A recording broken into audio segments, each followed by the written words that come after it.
A prévia da inflação oficial voltou a desacelerar em junho, de acordo com os dados divulgados hoje pelo IBGE. O índice ficou em 0,39%, queda de 0,05 ponto percentual em relação a maio. O índice ficou abaixo da expectativa do mercado financeiro, que esperava uma alta de 0,45% no período. Dos 9 grupos analisados na pesquisa, 7 tiveram alta em junho. Destaque para alimentos e bebidas, que registrou alta de 0,98 ponto percentual.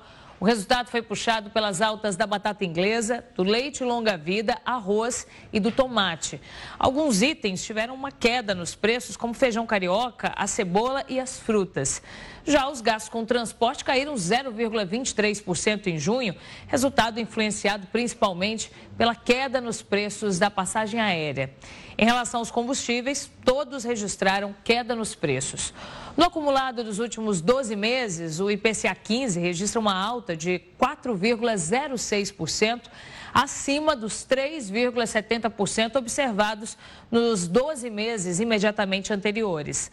O resultado se distancia do limite do teto da meta, seguida pelo Banco Central, que é de 3%, com uma tolerância de 1,5 ponto percentual para baixo ou para cima. Para a gente entender melhor o impacto desses números todos divulgados pelo IBGE, a gente conversa agora com Pedro Paulo Silveira, que é economista da A3S Investimentos. Muito obrigada pela sua participação, uma boa tarde para você. Eu que agradeço o convite, uma boa tarde a todos. Queria pedir para você começar explicando para a gente o que significa dizer que o IPCA 15 fechou a primeira quinzena de junho em 0,39%. Na prática, o que isso traduz?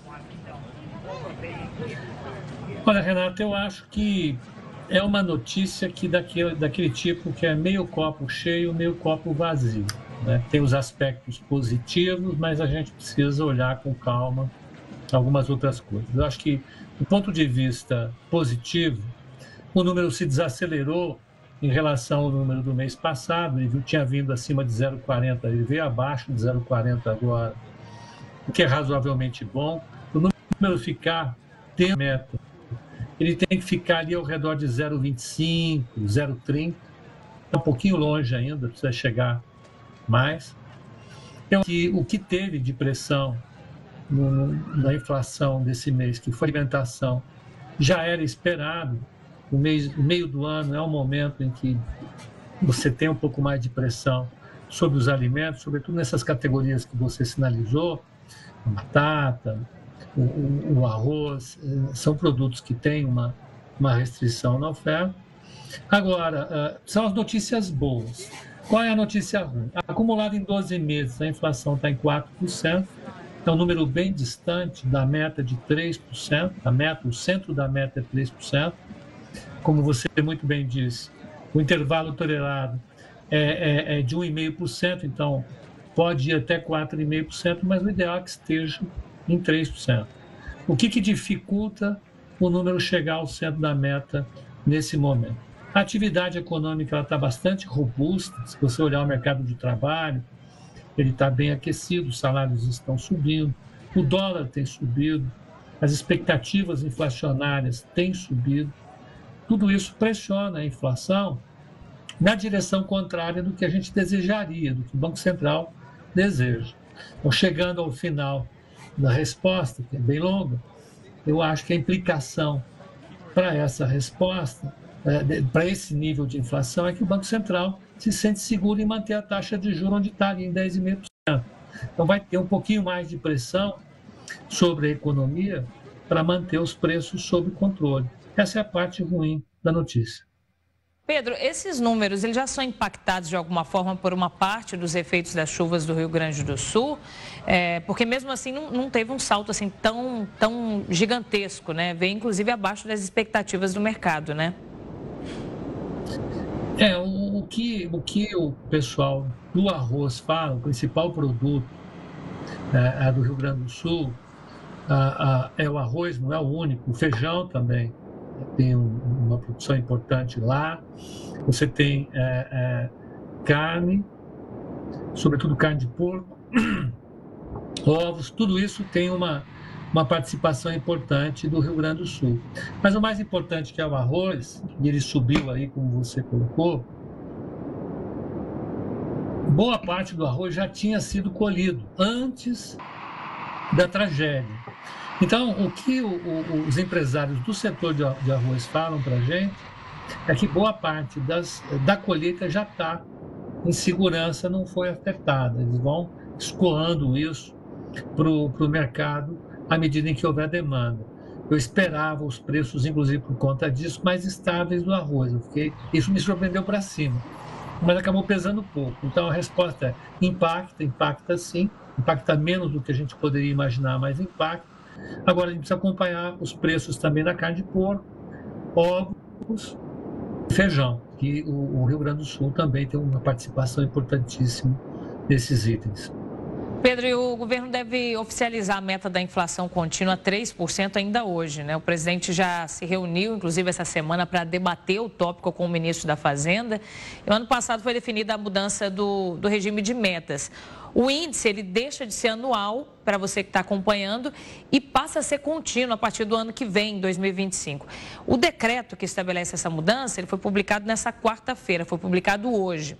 Agora à tarde, o Conselho Monetário Nacional, ele debate qual vai ser a meta dessa inflação. Queria que você explicasse para a gente, Pedro, o que muda na prática com a sistemática de meta contínua para a inflação a partir de janeiro do ano que vem? Olha, Renata, primeiro a gente está fazendo uma adequação ao cenário internacional. Você pegar os países que seguem o regime de metas de inflação, que é a imensa maioria dos países do mundo, praticamente todos, com algumas exceções, seguem esse sistema de metas contínuas. O Brasil, ele introduziu o sistema de metas por ano calendário no início, o sistema de metas de inflação, na transição dos anos 90 para os anos 2000, e colocou o regime por ano calendário para dar mais robustez ao sistema. É uma coisa mais dura, é mais difícil cumprir, mas isso era para ganhar credibilidade. Agora, o Banco Central está demandando ir para onde os outros bancos estão, de forma a ficar com um arcabouço parecido com o que é adotado internacionalmente. Então, a justificativa é essa. O que muda na prática para o Banco Central? Hoje, o Banco Central tem uma meta definida para a inflação, dada pelo Conselho Monetário Nacional, que é composto basicamente pelo governo e pelo Banco Central, e essa meta é anual. Então, serve para 2024, 2025, 2026, né? Ele vai definindo as metas. A meta está em 3% hoje para 2024, para 2025, para 2026, com uma tolerância de 1,5% para cima ou para baixo. Então, pode ficar entre 1,5% e 4,5%, e vai se verificar no período de janeiro a dezembro de cada ano. Então, a inflação de 2024 deu 4%. Muito bem, cumpriu a meta, não bateu no centro da meta, bateu no teto da meta. Estava perto do teto da meta, que é 4,5%, mas cumpriu a meta. Quando o Banco Central não cumpre a meta no ano calendário, ele tem que escrever um relatório explicando o porquê que ele não cumpriu a meta, e encaminha esse relatório para o Senado, e o Senado vai normalmente aceitar as desculpas da diretoria do Banco Central, justificativas da diretoria do Banco Central por não ter cumprido a meta. Quando você tem a meta contínua, o que vai mudar é isso. A meta ela vai ser cumprida numa janela de tempo de 12 ou 24 meses, o que for definido, a serem observados para frente. Então, é de janeiro de 24 a janeiro de 25, de fevereiro de 24 a fevereiro de 25, o tempo vai andando para frente, e durante esse período a inflação observada vai ter que ficar dentro da meta. Não tem um prazo para isso ser estabelecido. Cabe ao Banco Central ir fazendo os esforços para manter a inflação dentro desse intervalo que nós falamos entre 1,5% e 4,5%, mas com o compromisso de levá-la sempre para 3%. Então, vai mudar alguma coisa na prática? Eu acho que não, né? O mercado recebeu isso com tranquilidade, já era uma demanda que era feita pelo Banco Central na gestão do Roberto Campos Neto, debaixo do governo Bolsonaro. Então, acho que ela veio para colocar em prática alguma coisa que já vinha sendo digerida pelo mercado e moderniza o nosso sistema. Então, na prática, muda muito pouco, a gente vai se aproximar um pouco mais do arcabouço internacional. Ô Pedro, e sobre a prestação de contas, o que o decreto diz? Como é que ela vai ser feita?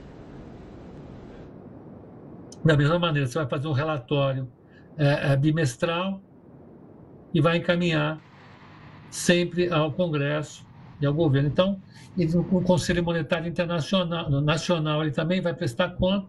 O Banco Central tem que cumprir a meta. Não cumprindo a meta, se a gente pegar a inflação hoje, que está em 4,06, ele vai ter que explicar, né, por que acumulado em 12 meses está em 4,06. Se não cumprir a meta, aí vai um comunicado para o Congresso, que é quem efetivamente tem a responsabilidade por acompanhar isso, e vai pedir um waiver, um perdão por não ter cumprido, justificando que tipo de choque que aconteceu para desviar a inflação tanto da meta. Então, o que você disse, né? Na prática, poucas mudanças, é uma adequação ao cenário internacional que já é feito por outros países, né? Pedro, obrigada, viu, por todas as informações que você trouxe para a gente, por ter aceitado o nosso convite. Uma ótima tarde para você. Eu que agradeço o convite, uma boa tarde para você também, Renata. Até a próxima. Até.